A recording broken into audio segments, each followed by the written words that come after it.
Well, the one thing I'll say is that you better not fuck with Becky.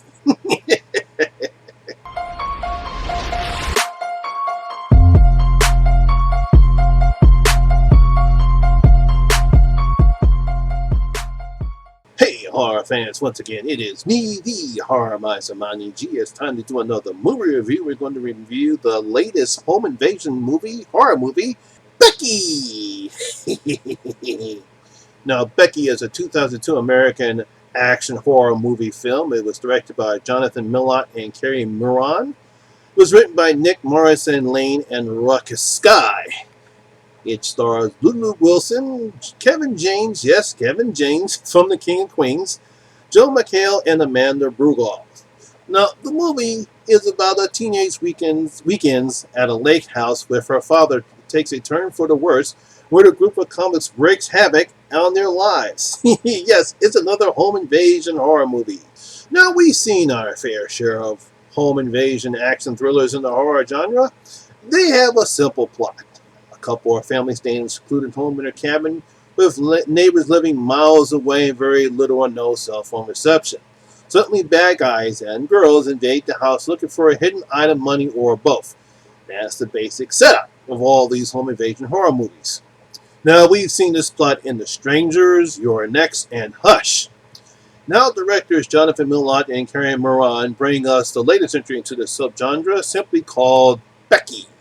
Now, for this one, Becky, played by the now older scream queen Lulu Wilson, is going home with her father, Jeff.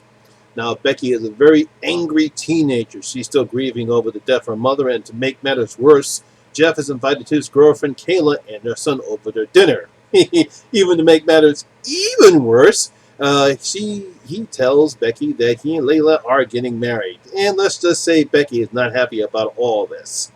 Now I know what you're saying, guys. We just see this in The Lodge. Yeah, we did. But The Lodge is a different type of movie, so let's move on.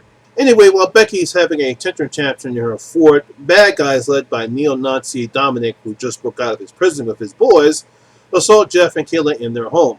Apparently, he's looking for a key he left there, and he wants it back.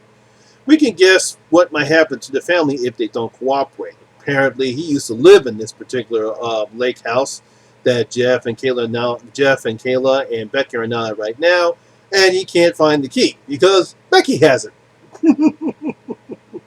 Yes, this film is quite predictable when it comes to setting up the story. It's a paint-by-numbers home invasion horror picture. As I stated earlier, we've seen this set up plenty of times in other home invasion thrillers. Now, one of the things I did like about these movies, I like how we're introduced to Becky and Dominic in the beginning of the film. Jonathan and Carrie did a great action job of intercutting scenes between the two of them, with Becky in high school and Dominic in jail. Different contrasts between the two main characters of the movie. It's the way they shot the scenes. It seems like both characters are outcasts in their settings. Dominic is a neo-Nazi. He seems off-putting in the beginning of the picture. It looks like he's not there, but as we know by now, it's all set up for their escape. And of course, with Becky, she's depressed, she's angry, she's all by herself. She doesn't want to talk to anybody in her high school. Now, I like the interactions we get between Becky and her father, Jeff. It's here we learn more about the family dynamic. Becky is very angry at the world and at her father, as we learned that her mother died of cancer. Now, Jeff tries his best to get along with his daughter, but we can see she's not making it easy for him. He seems to be more willing to put up with her anger, despite the fact that, it's time for her to move on, but she seems to doesn't want to let go. And I think there's a sense of tension. You can sense the tension between the two characters. Now, the directors did a great job in pacing the story and the movie. There's never a dull moment, and the story never drags. We spend enough time with Becky and her surroundings, so we start to care for her, and we want her to survive. Now, with her performances in Annabelle Creations, Ouija, Wards of Evil, and The Haunting of Hill House, Lulu Wilson is becoming a modern screen queen, and she's brilliant here as the angry Becky. She is great in showing all the emotions that Becky is going through here. Even when tragedy strikes in the second act, Becky realizes she needs to do what to do, and no one will stop her. It's those emotions that she's going through, the depression, the anger, and the sadness is what drives the narrative, and she does it without overdoing it. And credit goes to Nick, Ruckus, and Lane, who wrote a decent story here, and all of it is the performance done by Lulu Wilson. She's the one that really carries the story, and she's a great job. I think the sky's the limit for Lulu Wilson. You know, it's nice seeing Kevin James playing against type here as Dominic. I do wish the writers would have fleshed out his character more, because he could have been more menacing here, a villain, but he's good enough here. I think what Kevin James does, he plays a very cold, calculating, laid-back killer who knows what he wants to do. He knows his plan. He wants to execute it fine. There's a good scene between him and Apex where he talks about, how many days they've been in jail and how long he's been planning this, and he needs him to go with his plan for the Brotherhood. I thought there was a nice scene right there. I just wish his character would have been fleshed out more, but it doesn't take away from Kevin James' performance, and it's good to see him do something different than comedy roles. Speaking of Apex, I'm pretty sure most people might recognize the actor there. His name is Robert Mallet, and you probably remember him in the World Wrestling Federation, or WWE, when he went by Kurgan, when he went to Odysseys here. He's been in other movies right here, but he does a pretty good job as Apex here. I actually, out of all the other characters in the room, I enjoyed his role the most. He seems conflicted of what he wants to do, but he doesn't want to disappoint Dominic here. But I really love his performance. Now, I do like the chemistry between Joel McHale has with Lulu Wilson. As we can see the struggle Jeff is having with Becky, as I stated earlier before. He's trying his best to get along with her, and he's allowing her space in her grief and her anger. But like with Dominic, I wish the writers would have fleshed out his character more as well. Because I'm pretty sure he's grieving just as well as Becky is, but he's decided to move on, hence having Kayla and her son coming over for dinner and trying to understand and get Becky to try to move on as well. Yes, he misses his wife and she misses her mother, but unfortunately he is trying his best to get Becky to move on, but she seems like she doesn't want to. But I like that aspect of the character. Now again, I just wish they would have fleshed it out more well. But obviously, this is not what they want to do. This is the type of movie they wanted to present to us. Now, this film is brutal, and I do mean brutal and violent. The filmmakers do not hold back on the violence, and we get some decent and brutal and gory kills. When Becky lets loose her anger, the bad guys aren't prepared for it, and I believe the audience won't be either. Now, obviously, people who love gore and blood will probably enjoy it.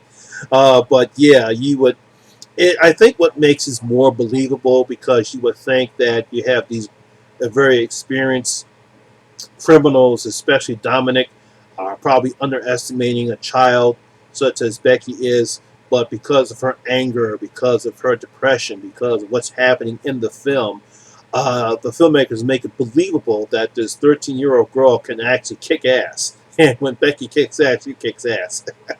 And that's why I give the filmmakers credit for understanding human nature, as I'm sure anyone in that position will do what they have to do necessary in order to survive, even if that person is a teenage girl.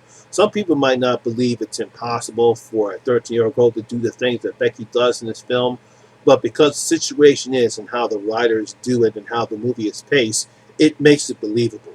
Now, I'm sure some of you will feel that the film falls short as the reason why Dominic and his goons invade the house, because it's a key, but that's all we get about that. But I really didn't have a problem. It didn't take my enjoyment out of the film. You just have to use your imagination on this one, and what can you say? Obviously, the key is for something. We'll never know what it is, but to me, it didn't take my enjoyment away from the film. So, despite the predictable, paint by the numbers setup, this was a decent and violent home invasion thriller. Once again, Lulu Wilson has wonderful as a lead character, and Kevin Bacon proves he's capable of doing something other than comedy. As I will call this is definitely an R-rated version of what I call Home Alone in the Woods. Yeah, I'll say it again, it's brutal and gory. So, I'm going to give Becky 3 out of my 5 lucky gold coins. 3 out of my 5 lucky gold coins. Yeah, I think you guys are going to love this one. Like I said, it's paint by the numbers, home invasion horror picture. It doesn't bring anything new into the subgenre, but because of Lulu Wilson's performance and Kevin Bacon playing the bad guy, and of course the brutal, bloody kills, I think you guys are going to enjoy it. Now, Becky just came out on VOD. I watched this on Comcast VOD yesterday. If you guys have seen this picture, what do you think about it? Did you enjoy it? Did you enjoy the performance of Lulu Wilson? No, or you were just bored because this is another paint by the numbers home invasion horror movie. Leave your comments in the comment section below and tell me what you thought about Becky. And once again, that's my video for today, guys. Hope you did enjoy it. And if you did, please give it a thumbs up. And if you're new here, please hit that subscriber button and ring that notification bell. That way you'll be notified anytime when I put up new videos such as this one. Also, all my social media links will be in the description box below as well. Once again, my name is Lamont Smith, better known as the Horror Miser Monty G. And always remember, horror rules. I'll see you in my next video. I'm out.